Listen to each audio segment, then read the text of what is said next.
junto à Porta das Ovelhas, há uma piscina, que em hebraico é chamada Betesda ou Casa da Misericórdia, a qual tem 5 pórticos. 3. Neste jazia grande número de enfermos, cegos, coxos, paralíticos, esperando o movimento da água. 4. Porque descia um anjo em certas épocas e agitava a água da piscina, e o primeiro que entrasse na piscina depois de a água mover-se, ficava curado de qualquer doença que tivesse. 5. Achava-se ali certo homem, que havia 38 anos estava enfermo. 6. Vendo Jesus deitado, e tendo sabido que estava assim desde muito tempo, perguntou-lhe: Queres ficação? 7. Respondeu-lhe o enfermo: Senhor, não tenho ninguém que me ponha na piscina quando a água é movida, enquanto vou, outro desce antes de mim. 8. Disse-lhe Jesus: Levanta-te, toma a tua cama e anda. 9. Imediatamente o homem ficou são, tomou sua cama e partiu. E aquele dia era sábado. 10. Então os judeus disseram ao que fora curado: Hoje é sábado, e não te é lícito carregar a cama. 11. Ele respondeu-lhes: Aquele que me curou, ele próprio me disse: Toma a tua cama e anda. 12. Perguntaram-lhe: Então, quem foi o homem que te disse: Toma a tua cama e anda? 13. Mas o que fora curado não sabia quem era, porque Jesus se retirara, em razão de naquele lugar haver grande multidão. 14. Depois Jesus o encontrou no templo e disse-lhe: Eis que ficaste curado, não erres mais, para que não te aconteça coisa pior. 15. E aquele homem foi dizer aos judeus que fora Jesus quem o curara. 16. Por isso os judeus perseguiram Jesus, e procuravam matá-lo, porque fazia estas coisas no sábado. João 5:1-16. No que se refere ao movimento das águas, provavelmente era feito por comportas que, ao se abrirem, jorravam água limpa na piscina. Entre os enfermos, estava um deles deitado no chão havia 38 anos, e quando Jesus soube há quanto tempo estava assim, condoeu-se de sua situação e perguntou-lhe se queria ser curado. Apenas uma frase é dita por Jesus: Levanta-te, toma a tua esteira e caminha. Acentua-se aí a autoridade do Mestre de resgatar o karma e também de sobrepor-se às prescrições teológicas, proibição de efetuar curas no sábado. Mais tarde, quando Jesus o reencontra no templo, recomenda-lhe que não volte a errar, para que não lhe suceda coisa pior.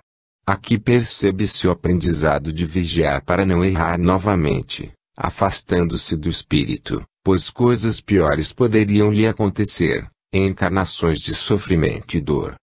Sendo assim, tudo está preparado e o Mestre aparece quando o discípulo está pronto. Ogum. Atributo, vontade, caminhos abertos, manutenção da vida, o poder da vontade, o poder da fé, o ponto de partida. É o caminho próprio caminhante. É a luta inicial para que haja a transformação. É a liderança, coragem e sinceridade. No polo negativo, é a inércia, a vontade fraca, a dificuldade de dizer não, a dificuldade de perdoar. Nas questões de saúde, refere-se às doenças do sistema nervoso, o que torna seu aparelho digestivo mais sensível, úlceras, e problemas nas articulações dos braços, pulsos e mãos, além de problemas nos intestinos, no pâncreas e fígado, incluindo-se a hepatite. Disfunções nas glândulas suprarrenais, náuseas e gripes. Relacionado ao terceiro chakra, o do plexo solar, é o centro da intuição que orienta a atividade diária da vida humana. Envolve o medo de assumir a responsabilidade por si mesmo, por suas necessidades, por seus compromissos, por suas finanças e por seus pensamentos, atitudes e ações pessoais. Dificuldade de libertar-se do controle da expectativa dos outros. Cura do servo do centurião. 5. Tendo Jesus entrado em Cafarnaum, chegou-se a ele um centurião e dirigindo-se a ele, disse: 6. Senhor, Meu criado jaz em casa paralítico, padecendo horrivelmente. 7. Disse-lhe Jesus: Eu irei e o curarei. 8. Mas o centurião respondeu: Senhor, não sou digno de que entres em minha casa, mas diz somente uma palavra e meu criado há de sarar. 9. Porque também sou um homem sujeito à autoridade e tenho soldados às minhas ordens. E digo a este: vai lá, e ele vai, e a outro: vem cá, e ele vem, e a meu servo: faz isto, e ele faz. 10. Ouvindo isto, Jesus admirou-se e disse aos que o acompanhavam: Em verdade vos digo que nem mesmo em Israel encontrei tanta fé. 11. E digo-vos que muitos virão do Oriente e do Ocidente e se sentarão com Abraão, Isaque e Jacó no reino dos céus. 12.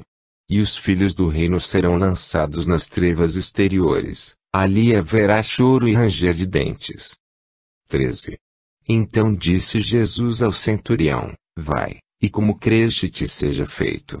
E naquela mesma hora o criado sarou. Mateus 8, 5-13.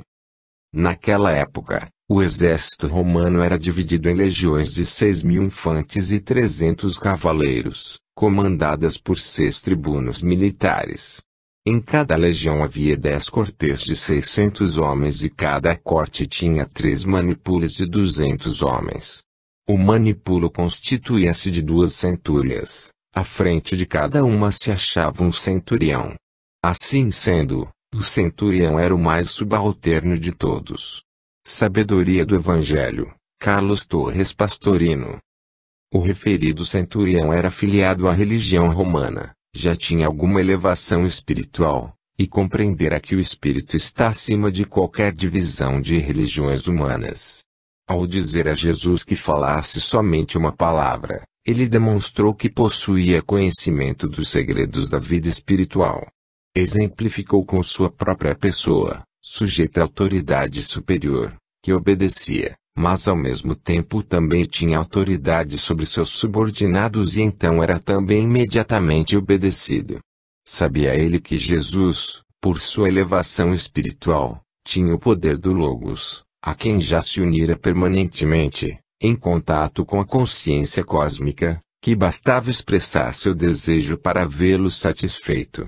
Jesus afirmou que não era a raça ou a religião que tinha influência na conquista do reino dos céus, mas sim o conhecimento da verdade, que é adquirido através da elevação espiritual de cada ser. Então realizou a cura à distância, através da ligação com o Cristo cósmico, ficando servo bom na mesma hora. Oxum. Atributo: amor. É o amor universal, a doação, a complacência e também intuição, fertilidade, compaixão. O amor incondicional que não julga, apenas ama, sem nada a esperar. O ponto vibratório desse orixá no planeta é a cachoeira. É a cachoeira que desce, que lava e que leva a tristeza do fundo do ser. E é o Oxum que vem e que traz a força das águas para transformar. É a cachoeira que desce, que bate, que rola na pedra para transformar. E é o Oxum que vem e que traz a força das águas para renovar. No que se refere à saúde, são comuns os distúrbios ginecológicos, atingindo o útero, os ovários e as trompas. Pode haver dificuldade para engravidar, mas após tratamento pode obter êxito. Estresse emocional e depressão. Quando entram na sintonia negativa, não esquecem as ofensas nem as traições, e agarram-se às lembranças do passado. Cura de hemorragia. 25. Ora, uma mulher que padecia havia 12 anos de um fluxo de sangue. 26. E que tinha sofrido bastante nas mãos de muitos médicos, gastando tudo o que possuía sem nada a aproveitar, antes ficando cada vez pior. 27. Tendo ouvido falar a respeito de Jesus, veio por detrás, entre a multidão e tocou-lhe o manto. 28. Porque dizia: se eu tocar somente sua veste ficarei curada. 29.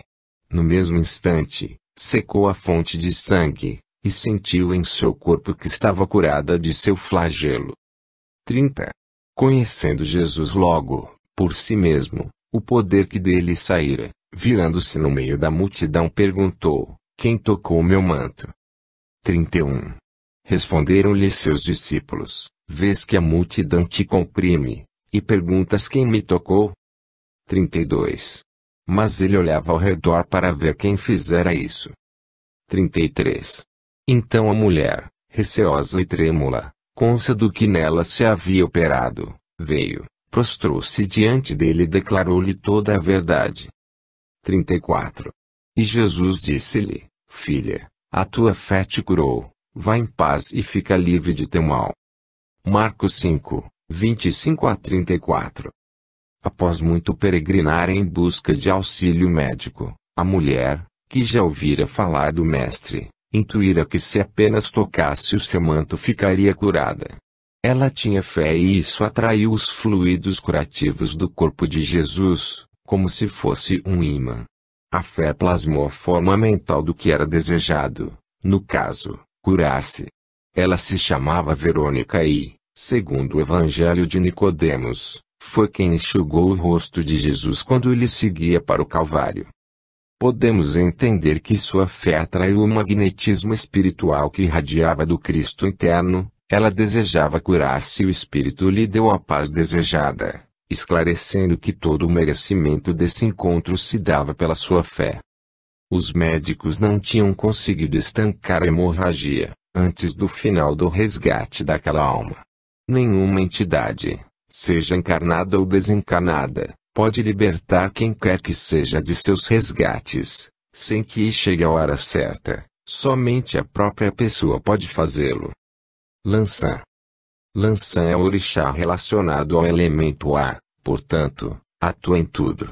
E a mudança e a transgressão tem os seus aspectos positivos ligados à coragem, lealdade, franqueza e fluidez de raciocínio.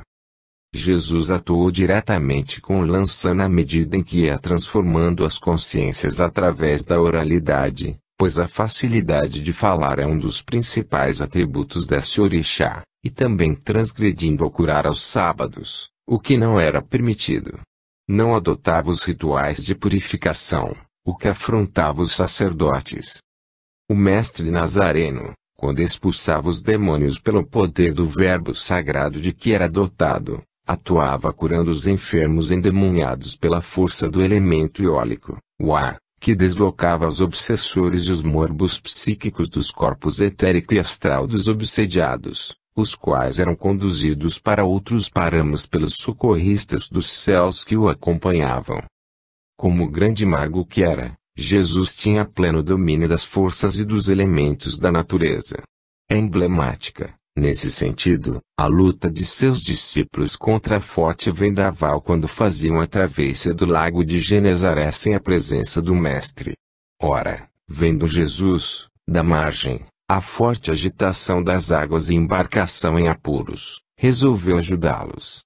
Entrou no lago e deslizou suavemente sobre as águas, rumo à nau que balançava, logo após ter, sob poderoso influxo mental, controlado o ar, elemento da natureza em questão, com um comando verbal e um aceno de braço abrandou os ventos, que se tornaram suave brisa, e seguiu resoluto planado sobre as águas mansas aos seus pés. O corpo físico de Jesus estava sujeito às leis comuns da natureza, mas ele tinha o poder de sobrepujá-las todas as vezes que assim fosse necessário, pois o canal vivo do Cristo na Terra era em verdade o legislador planetário, e como tal Senhor e Supremo Sacerdote das leis cósmicas mantenedoras da vida e do equilíbrio terrícolas. Oxóssi.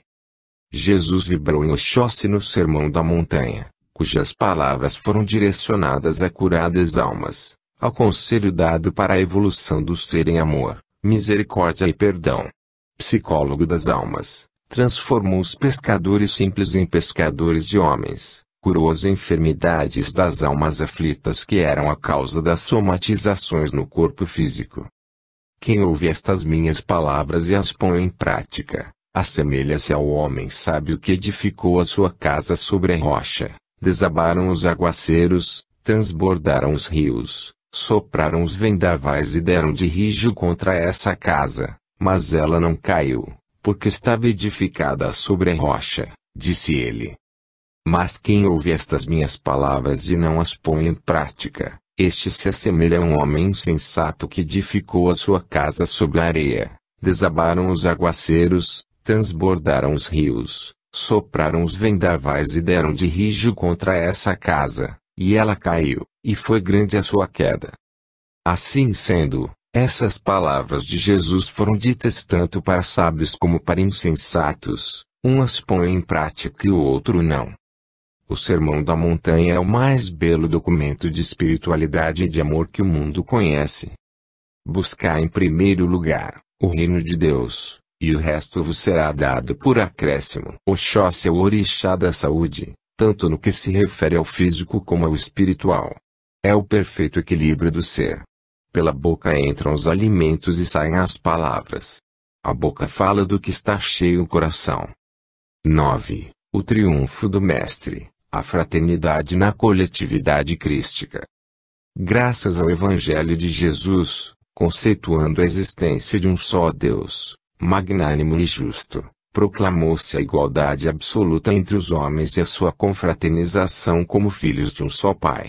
Ainda que o Evangelho fosse apenas um arranjo fantasioso, fruto da imaginação de poetas, filósofos ou religiosos aglutinando conceitos e máximas em torno de um Jesus fictício, jamais alguém descobriria a fonte de moral mais pura e reserva de ensinamentos mais elevados para a salvação e ajuste da humanidade. Todos os esforços, atos, sonhos, ideais e intenções que os homens empreenderam para a conquista de virtudes sublimes ou de amorosa confraternização se encontram expressos no código superior do Evangelho. Ramatiz, o sublime peregrino. Pergunta: faz mais de 2000 anos do advento de Jesus e ainda estamos muito distantes de praticar e compreender seus ensinamentos. Parece-nos tempo em demasia, e por vezes ficamos desanimados em levar a boa nova do Evangelho. Tem salvação nossa coletividade? Ramatiz: em verdade, o cosmo não tem pressa. Vosso tempo é uma ilusão, assim como não existem ganhadores ou perdedores na corrida rumo ao Pai, ao inexorável estado crístico de consciência. Para todos, indistintamente, existe uma localidade cósmica para abrigá-los em concordância com o peso kármico do perispírito de cada individualidade, na magnânima balança da justiça universal. Vosso atual mergulho na materialidade da encarnação nubla a compreensão do reino de Deus. Todavia, a cristificação do espírito não depende do tipo de moradia que o abriga, mas sim da consciência, e pode ser alcançada imediatamente pelos habitantes da crosta planetária. É um estado de alma, latente, que pulsa de dentro para fora, mas encontra-se momentaneamente bloqueado pelo burburinho exterior da existência. Lembrai-vos de que o corpo físico é uma muralha que embota o discernimento da inexistência de tempo. O triunfo da consciência que se cristifica, refletindo-se na conduta do ser, é perene, enquanto as vitórias da personalidade diante das coisas mundanas são fugazes. Aliás, esqueceis que com 1 ano de idade cronológica física a vossa grande vitória foi andar, aos 2 anos, era não mais precisar de fraldas, e, na vitalidade dos 12 anos, ter muitos amigos, situações que se repetirão na idade avançada. Aos 80 anos, caminhareis livremente se não tiverdes osteoporose e não usardes bengala. Aos 85 anos, sereis felizes se não vos receitarem fraldas geriátricas, e aos 90 anos, raríssimos serão os amigos vivos. Os ciclos das experiências se repetem indefinidamente na caminhada de todos os espíritos, quantas vezes encarnações forem necessárias, do mesmo modo que a cada segundo no cosmo bilhões de estrelas nascem. O sofrimento e o êxtase da alma, seja na terra, seja nos céus, bem como os mundos celestes penetrando as moléculas da matéria e os planetas compondo o espaço sideral infinito, são estados mentais. Jesus dizia: ide às ovelhas perdidas, pregai dizendo que está próximo o reino dos céus. Assim falava o mestre Nazareno, porque sabia que os estados de consciência celestiais estavam muito próximos. Em verdade, dentro de cada criatura do Pai, localizam-se os tesouros ocultos do Santo Graal perdido, o baú das joias do Eucrístico. Pergunta: diante de vossa assertiva, existem localidades cósmicas para abrigar os espíritos de acordo com o peso perispiritual específico de cada um, referente às transmigrações de espíritos de um orbe para outro? Ficamos curiosos para saber como se dão as escolhas das novas moradas, ou planetas, para os espíritos que estão sendo retirados da psicosfera terrena. Ainda nos parece uma violência o envio dessas consciências para planetas inóspitos e de geografia degradante para a sobrevivência. Podeis esclarecer-nos sobre tão polêmico tema? Ramatiz, o Pai, ao criar o universo e as criaturas para habitarem e preencherem a imensidão cósmica, estabeleceu, por seu infinito amor, que a ninguém privilegiaria, deixando as escolhas para cada filho.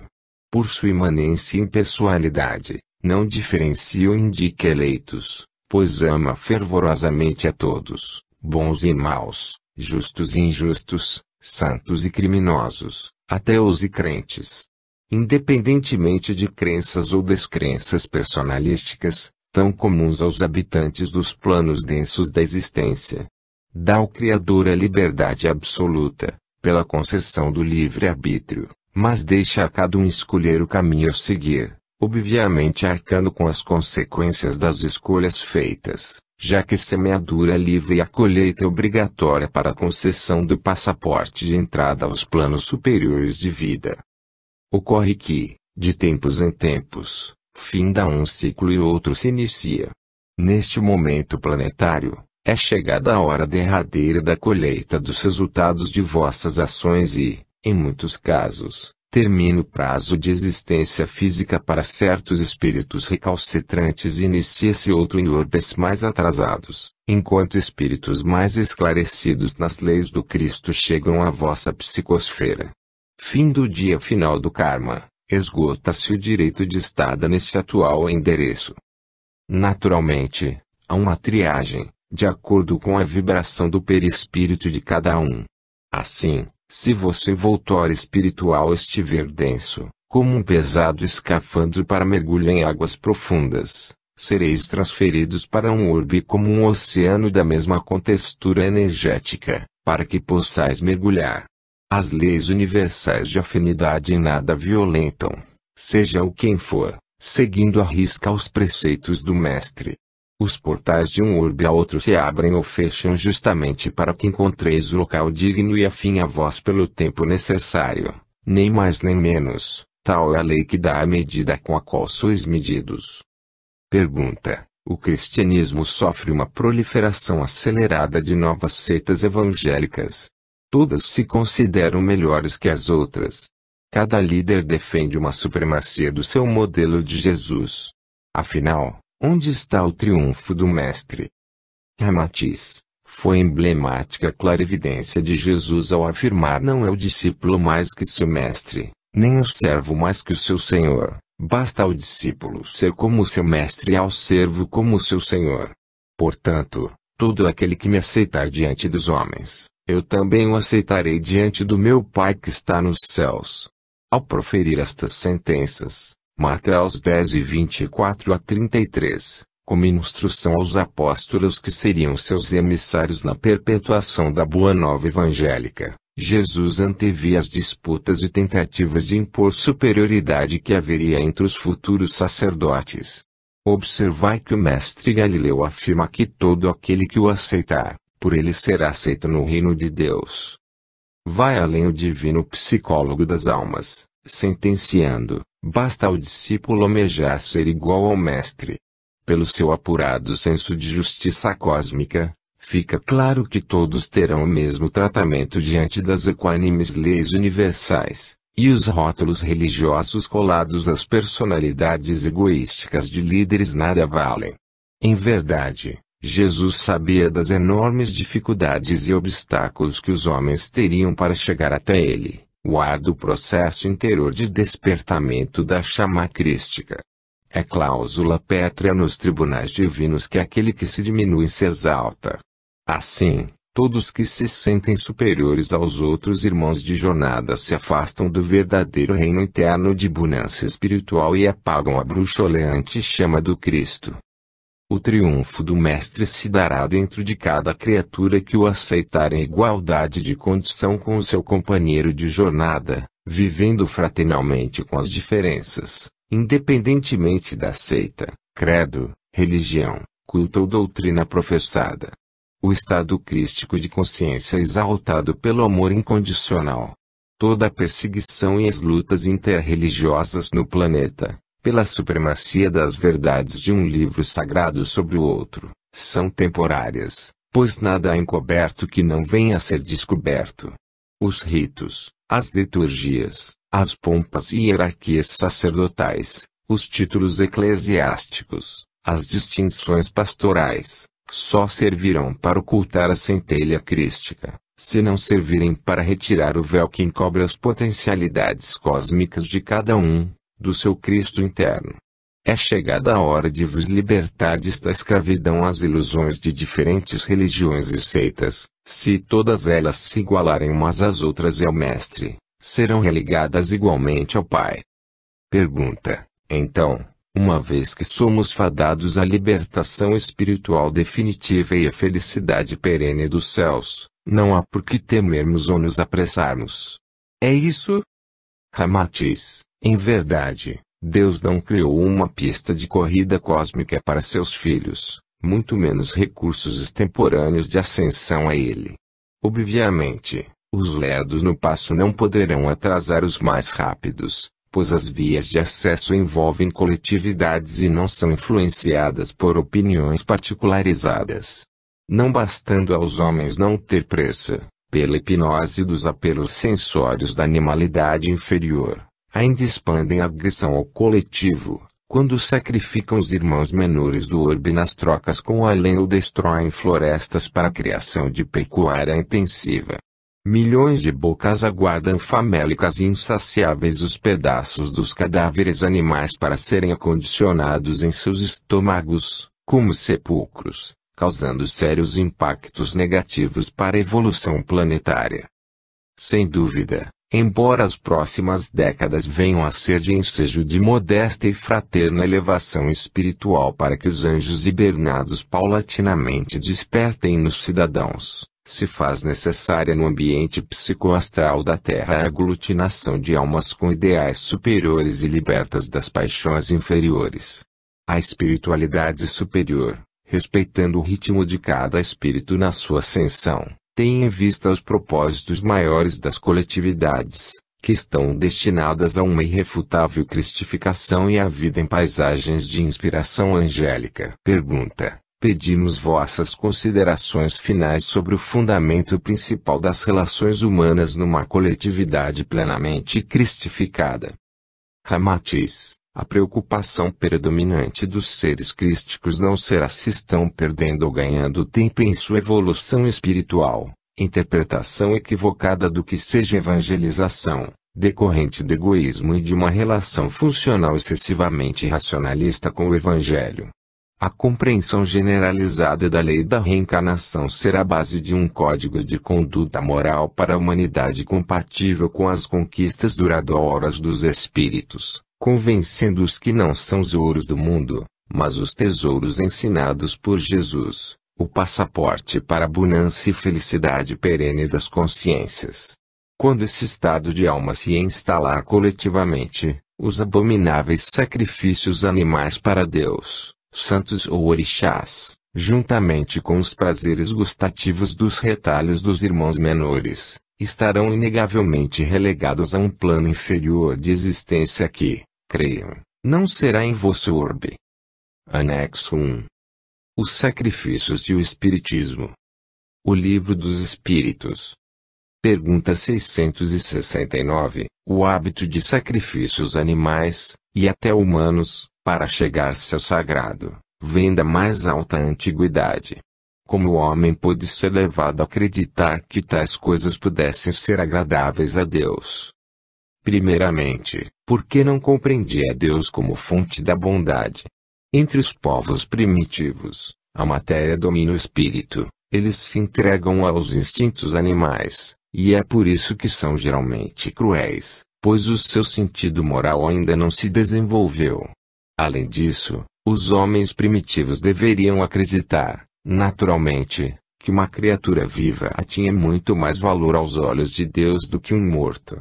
Foi isso que os levou a sacrificar primeiro os animais e em seguida os homens, uma vez que, seguindo sua falsa crença, pensavam que o valor do sacrifício estava diretamente ligado à importância da vítima.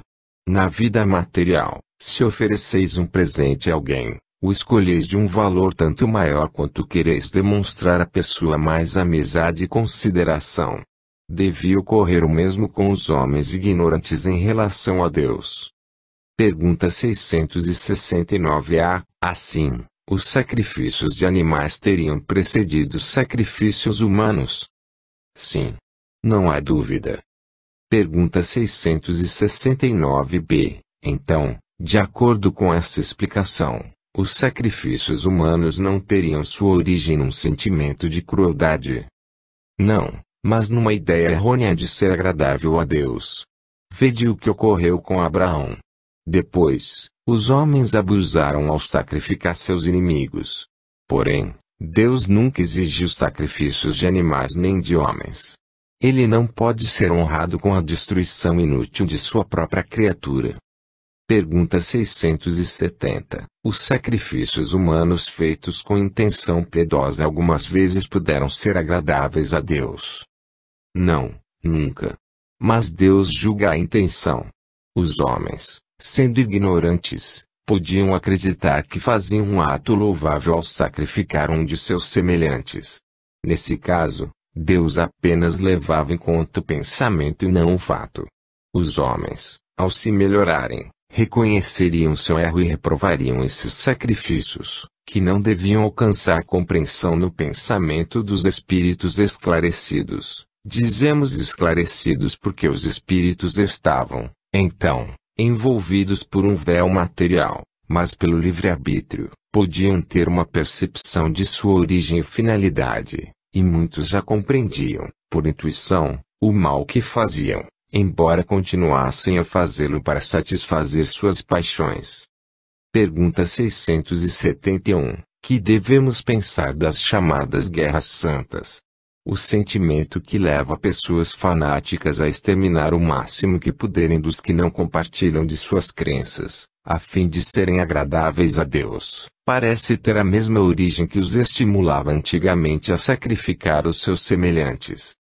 Eles estão envolvidos pela ação de maus espíritos e, ao guerrearem com seus semelhantes, contrariam a vontade de Deus, que diz que se deve amar o irmão como a si mesmo.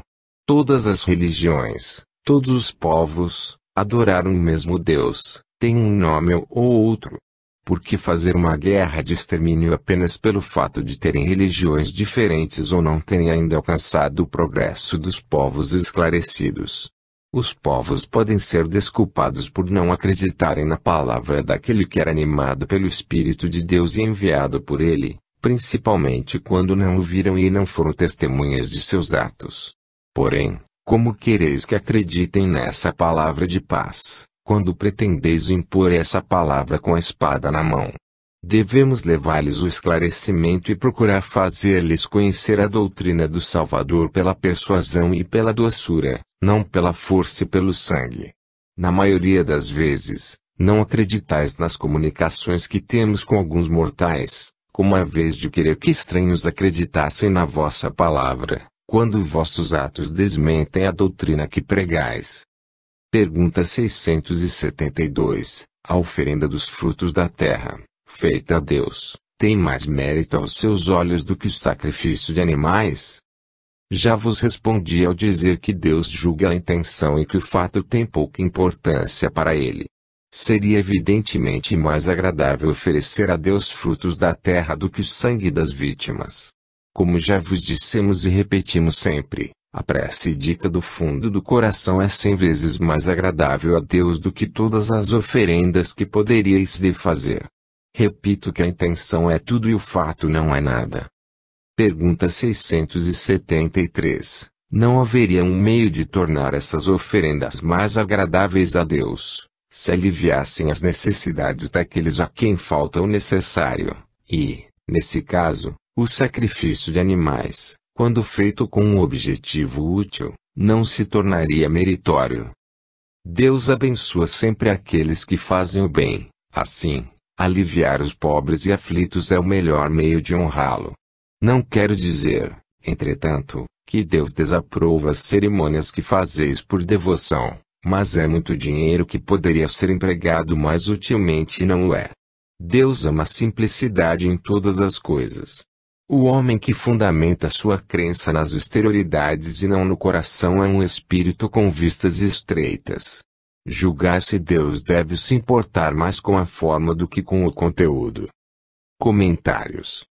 Os sacrifícios, de acordo com o texto em estudo, são uma oferta à divindade por meio da destruição de um bem ou da imolação de uma vítima, animal ou mesmo humana. O tema do sacrifício é um dos mais importantes para definir a compreensão que a criatura tem a respeito do Criador.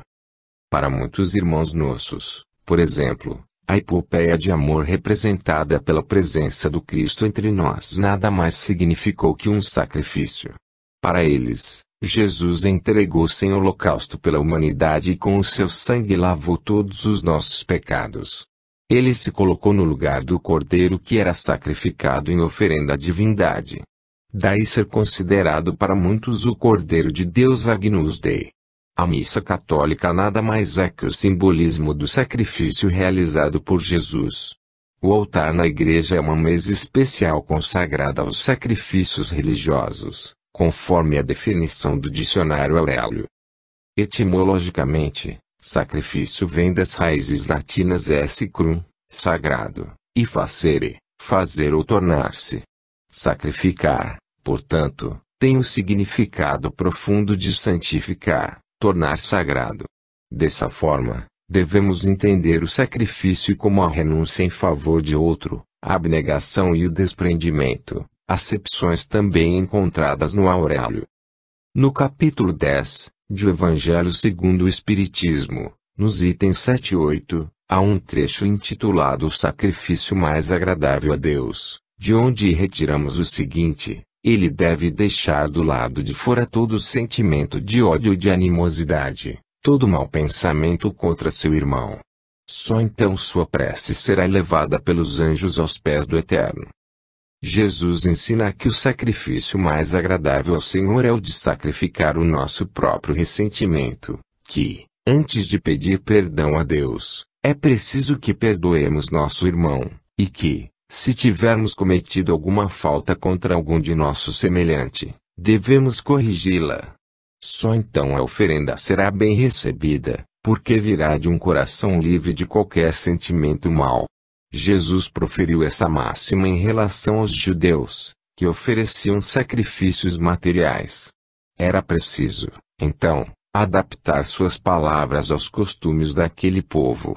O cristão não oferece dádivas materiais porque espiritualizou o sacrifício, mas esse ensinamento de Jesus tem cada vez mais força para ele. O cristão oferece sua alma a Deus, e essa alma deve estar purificada ao entrar no templo do Senhor. Quando entendamos o sacrifício em sua acepção mais espiritualizada, compreendamos que devemos santificar todos os nossos sentimentos, pensamentos, palavras e atos, santificar no sentido de oferecer a Deus nossas realizações, das menores às maiores.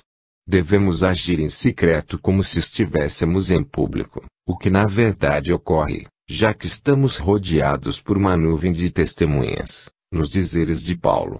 Devemos sacrificar, isto é, renunciar ao orgulho, à vaidade e a todos os vícios.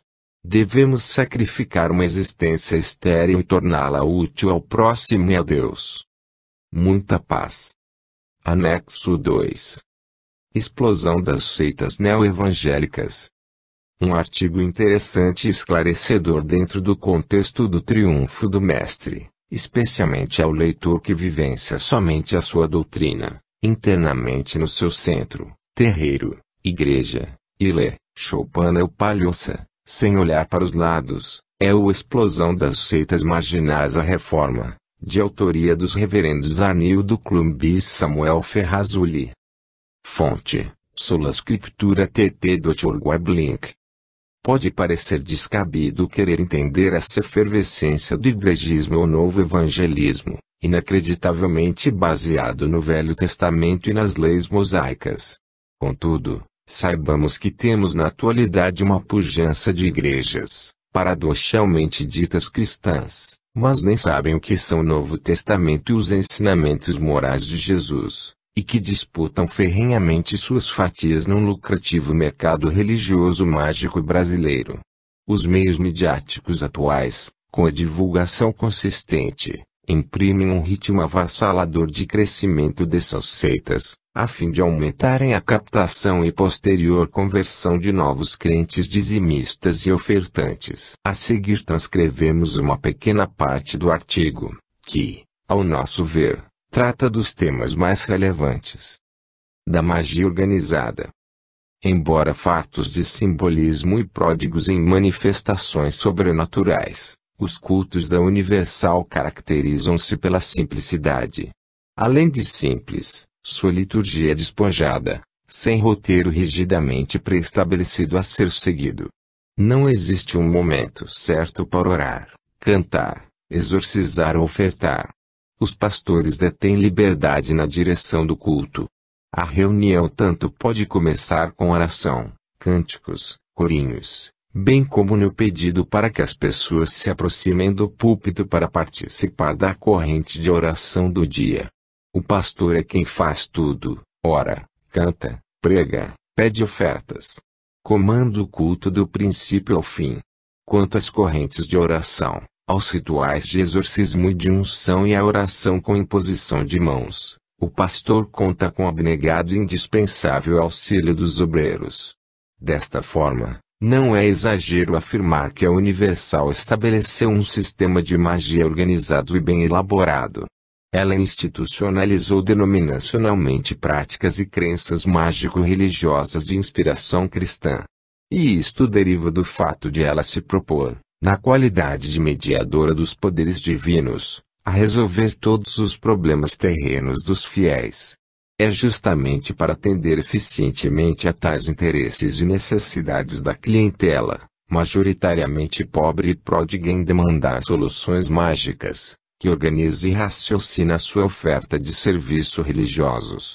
Verifica-se isto, de imediato, no fato de ter rotinizado a dispensação das graças divinas e fixado um calendário de cultos e rituais para prestar atendimento especializado a problemas determinados.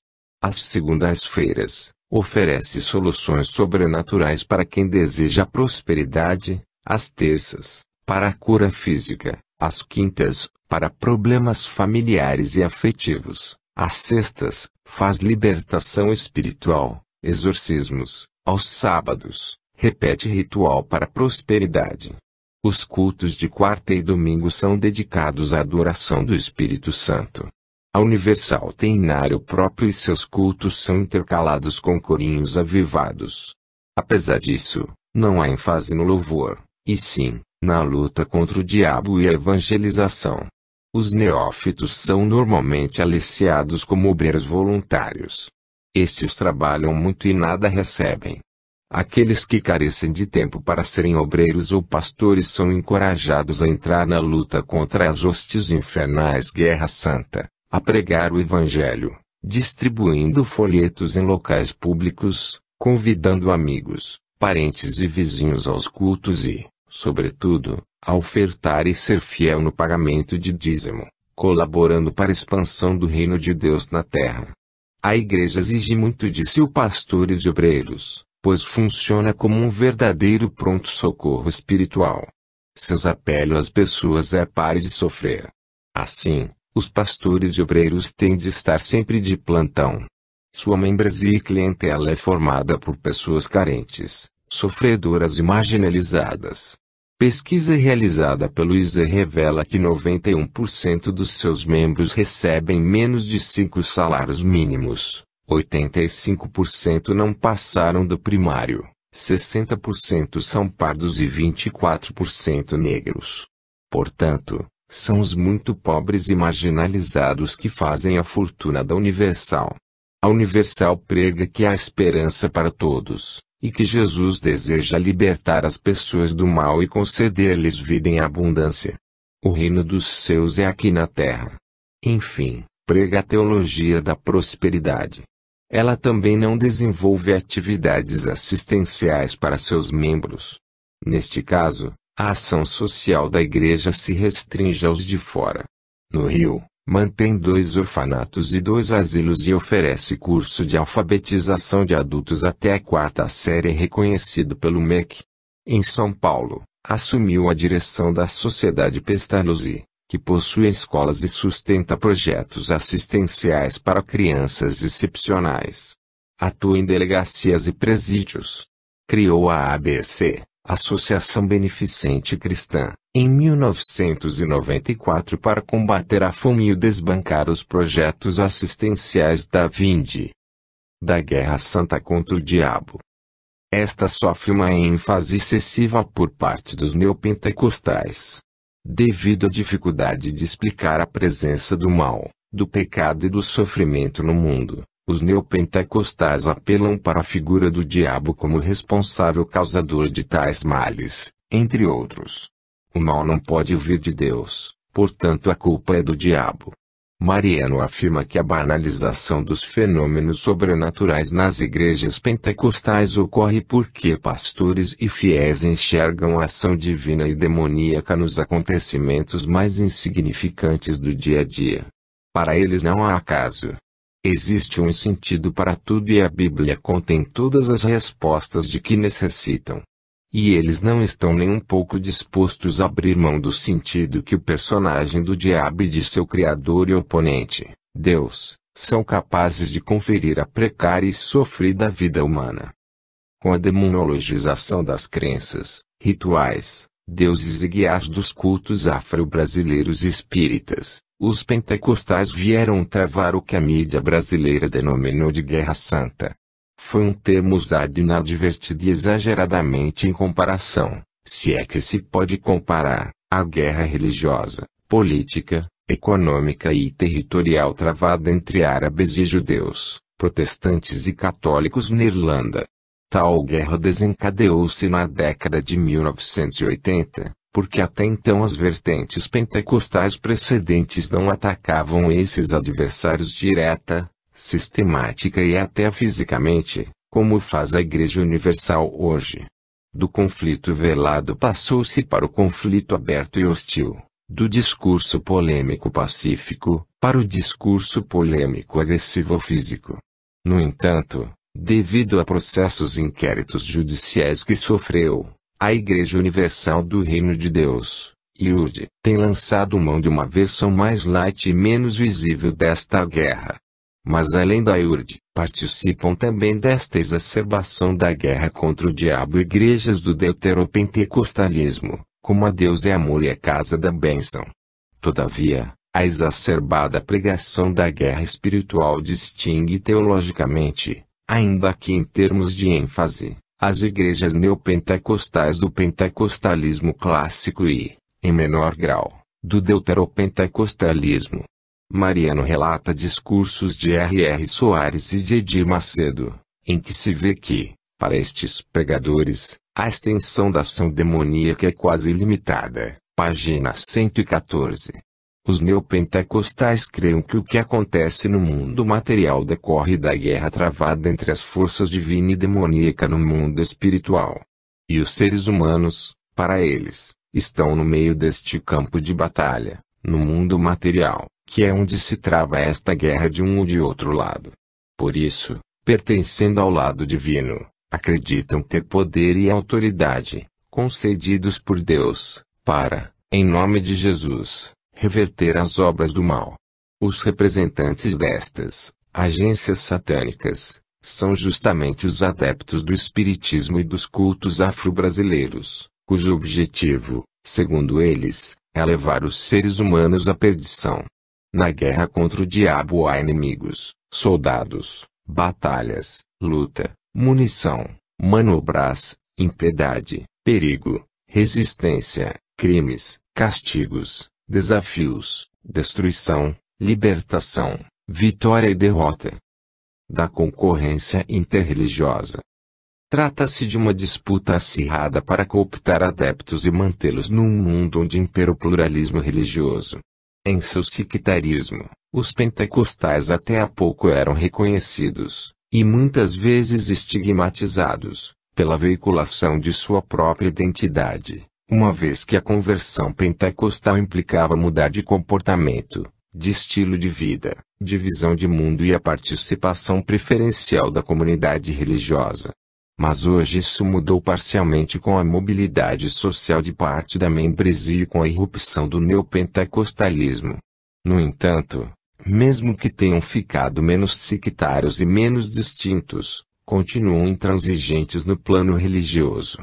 Essa intransigência discursiva vem da convicção e da certeza de serem portadores da verdade divina, constituindo a forma de autoafirmação e de defesa da identidade religiosa.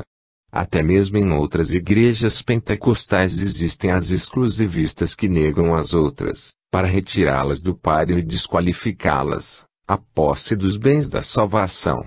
Sendo portadores de identidades em conflito, disputam palmo a palmo o monopólio dos bens da salvação e da definição dos símbolos sagrados. Os pastores e os fiéis criticam tudo à sua volta a partir de sua interpretação bíblica. Elegem o mundanismo e as outras religiões como alvos prediletos de ataque, ou seja, canalizam sua agressividade para os de fora de seu grupo. Todo tipo de concorrência leva-os a se aclamarem como detentores exclusivos da verdade e virtude bíblicas que conduzem à salvação. Mas correm o risco de desencadear, se não a guerra santa, pelo menos uma perversa maré de atos de intolerância explícita, quando impõem sua verdade ou quando se dizem cumprir ordenas pretensamente divinas. Dos objetos benzidos e correntes de oração. É interessante notar que os neopentecostais muito se assemelham aos adversários que mais combatem. Mariano relata que Universal e Internacional da Graça distribuem aos fiéis objetos ungidos dotados de poderes mágicos ou miraculosos, ato que mais uma vez as aproxima de crenças e práticas dos cultos afro-brasileiros e do catolicismo popular. Segundo Edir Macedo, o uso e a distribuição de objetos visa despertar a fé das pessoas e constitui uma das técnicas de pregação empregadas por Jesus em sua passagem pela terra.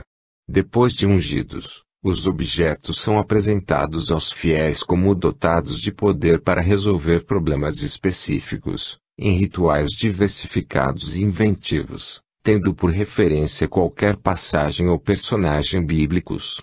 Dotados de funções e qualidades terapêuticas, servem para curar doenças, libertar de vícios, fazer prosperar, resolver problemas de emprego, afetivos e emocionais. Não apresentam caráter meramente simbólico como alegam os pastores quando inquiridos pela imprensa e por outros interlocutores.